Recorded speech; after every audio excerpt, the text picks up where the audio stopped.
So it's a pleasure to be here for the G20 First Tourism Working Group meeting under the leadership of India's presidency. We had a very fruitful discussion during today's, focusing on the key priorities of the presidency, specifically on green tourism, skills development, digitalization, destination management. We're very happy from UNWTO to be supporting the presidency, and we look forward to make sure that tourism can make a contribution to the broader objectives of the presidency. And we do trust that our sector has the capacity to transform into a more sustainable, resilient and inclusive sector, and this is why we are here today. Good evening, I'm Elisa Robles Fraga. I'm the director of the Spanish Tourism Office here in India from Spain. And we are based in Mumbai, and I've been here for around 4 years already. So I know a bit India, not much, but a bit, because you are a very big and diverse country, like us, not as big, but very diverse too. So I think India is an incredible country, like your slogan, logo, Incredible India. And I think the points raised by the Indian government for G20 in this meeting are really important. Mainly sustainability, digitization, and empowering people and rural communities with skills and training. And we share a lot, completely, those items, and in fact, we are developing plans and programs towards sustainability, mainly of course, in the tourism sector, with an important competition and competitive and sustainable initiatives in skills, in digitization, and in in many activities related to destination, like the network of smart destinations, the program to train hosts, and empowering people with knowledge and new capacities in governance and in the new technologies for attending the clients and the visitors. So I have to say that Spain is an important country as far as tourism is concerned. We were the second most visited country in the world before COVID in 2019, with more than 83 million international visitors. Now we are recovering those figures, and I hope that the issues that have been creating problems like connectivity will be settled soon, and we will come back to the previous figures. Thank you. Yeah, okay. My name is Kilchun Go. I'm from the Korea, the Ministry of Culture, Sports, of Tourism. So I'm first time in the Lan of Kucha, Kuchi. This city is the first time, but sometimes too many come to here in India and Mumbai and New Delhi. But now is the first time here. I'm very surprised because I don't think so that this style the tourism resource, the white desert and the camel and two activities, the two excellent program. So maybe if I the chance, I want to introduce my country. This everything the Kucha tourism program. I want to announcing my country. Yeah, it's excellent. Yeah. So I think after G20, maybe the Gacha. The city name is Gacha. Yeah, Gacha is maybe the connected the world. I think so. Yeah. Thank you. Thank you. Yeah. G20 presidents का tourism working group का meeting officially आज प्रारंभ हुआ है। कल एक rural tourism के बारे में भी साइड मीटिंग हुआ था।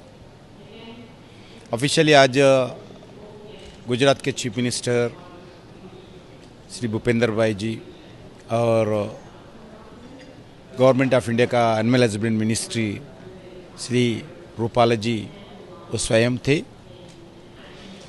मैं कल सुबह से डेलीगेट्स के साथ हूँ, आज भी हूँ। उनका भारत के ओर देखने का जो सिस्टम था वो बदल गई है। पहला इंडिया को ज़्यादा प्रायोरिटी वो देते नहीं थे। इंडिया बोलो तो एक छोटा कंट्री है, बैकवर्ड कंट्री है, क्या उनका कोई कल्चर नहीं है, कोई हिस्ट्री नहीं है, उस देखने का ज़रूरत नहीं है। अगर इंडिया गए तो सेफ़ नहीं आते हैं, इंडिया में सिर्फ गरीबी है, ऐसा एक माहौल अलग अलग देशों में थे।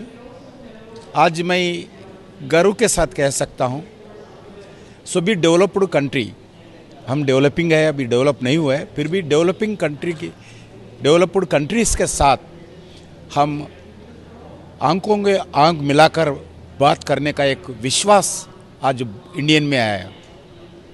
ये हमारे लिए बहुत बड़ी बात है। आज टूरिज़्म कोविड के बाद अब ऑस्ट्रेलिया, यूएसए, जो कोविड बिफोर कोविड कितना फॉरेन टूरिस्ट थे, आज कोविड का अभी हम कोविड से बाहर आ रहे।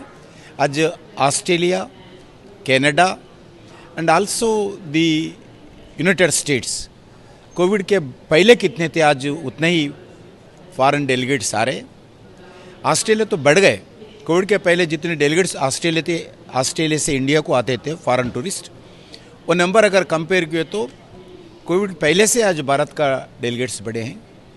आदरणीय प्रधानमंत्री नरेंद्र मोदी जी के नेतृत्व में हम बहुत कुछ काम कर रहे हैं। भारत के लिए जो टूरिज़्म के दृष्टिकोण से हमारा सौभाग्य है, बड़ा एम्बेसडर हमारे लिए आदरणीय प्रधानमंत्री जी है।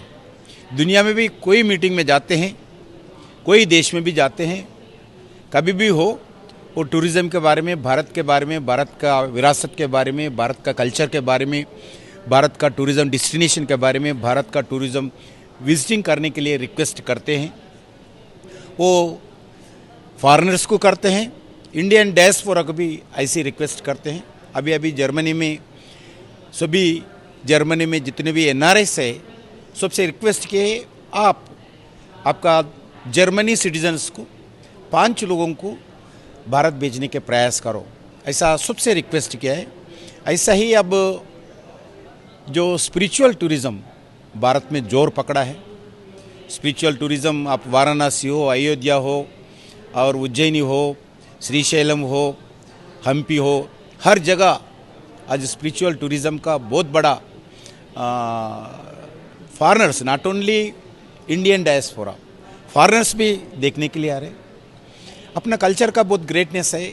आप इस्कॉन का देखो, स्वामीनारायण समाज का भी, नहीं तो गायत्री परिवार का भी, जितने भी भारत का कल्चर का जो स्पिरिचुअल लीडर्स है, स्पिरिचुअल ऑर्गेनाइजेशंस है, सबका बड़ा फॉलोइंग दुनिया भर में है। कोई देश में ऐसे इतने ग्रुप्स नहीं है। भारत का स्पिरिचुअल लीडर्स का फॉलोइंग दुनिया में 200 कंट्रीज़, 150 कंट्रीज़ के जैसा है। इसके कारण भी भारत में टूरिज़्म का बहुत बड़ा इम्पैक्ट होगा। अपना कल्चर का सारी दुनिया के लोग महसूस करेंगे। उसके साथ साथ अभी हम स्पिरिचुअल का डिपार्टमेंट डेवलपमेंट कर रहे हैं। आज हम कश्मीर में डोमेस्टिक टूरिज़्म में बता सकते हैं, आज़ाद से पहले भी उतने नहीं थे श्रीनगर में, आज़ाद के बाद भी इतने नहीं थे। आज 2023 में इतना टूरिस्ट आ रहे हैं। 22 अगस्त से लेके आज तक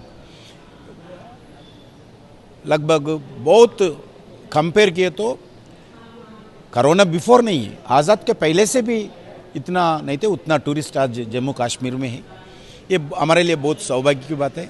एक पॉजिटिव दृष्टिकोण आज टूरिज़्म के, डोमेस्टिक टूरिस्ट हो, फॉरेन टूरिस्ट हो। आज हम अभी फॉरेन टूरिस्ट का अभी प्रचार प्रसार शुरू नहीं किया, फिर भी अगर वो शुरू करने के बाद ज़्यादा से ज़्यादा फॉरेन टूरिस्ट भी हम आते हैं। सबसे ज़्यादा ये G20 का हमारे लिए फ़ायदा होगा, जो फॉरेन टूरिस्ट के लिए देश का जितने भी टूरिज़्म दृष्टिकोण से जितने भी प्रोडक्ट्स है, सबको ब्रांडिंग करने के लिए और जो मार्केटिंग करने के लिए हमारे को बहुत फ़ायदा होगा। ये लोग जितने भी लगभग 1.5 लाख लोग आएंगे मेरे ख्याल से ये साल में, पूरे G20 के डेलीगेट्स हो, उनका परिवार हो। ये 1.5 लाख लोग जो भारत में हमारा जो रिसेप्शन देखने के बाद, हमारा कल्चर देखने के बाद, हमारा विरासत देखने के बाद, हमारा जो अतिथि देवो भव सिस्टम से जो हम देख रहे, व्यवस्था कर रहे, वो होने के बाद ये सब भारत का एम्बेसडर बन के भारत का कल्चर का, भारत टूरिज़्म का दुनिया भर में प्रचार प्रसार करना चाहिए। ये हमारा लक्ष्य है।